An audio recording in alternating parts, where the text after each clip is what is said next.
Arina est restée à la maison la majeure partie de son temps durant la pandémie. Même après avoir été vaccinée, elle était toujours prudente, surtout pour la sécurité de ses enfants. Honnêtement, cette pandémie a été inquiétante pour ma famille. J'avais très peur car j'ai deux jeunes enfants. Le travail de mon mari l'obligeait à sortir régulièrement de la ville. J'ai très peur si jamais l'un de mes enfants contracte le virus. Mais ce ne sera plus un problème pour longtemps.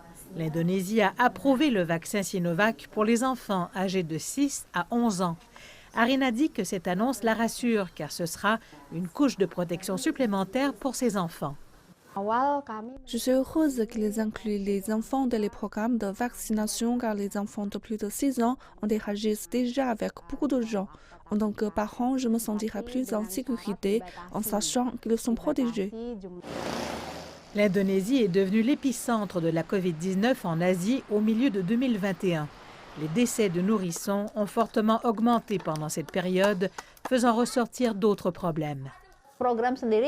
Les enfants de plus de 6 ans ont un système immunitaire relativement plus fort, donc lorsqu'ils contractent la COVID-19, ils ne présentent souvent aucun symptôme. Mais ce qui est préoccupant, ce sont ceux qui ont des problèmes sous-jacents, tels que l'asthme qui reste un gros problème en Indonésie, ainsi que des maladies respiratoires comme la tuberculose. De nombreux enfants indonésiens en souffrent. L'approbation du vaccin survient alors que l'Indonésie donnera la priorité à l'éducation en personne à l'école pour l'année à venir.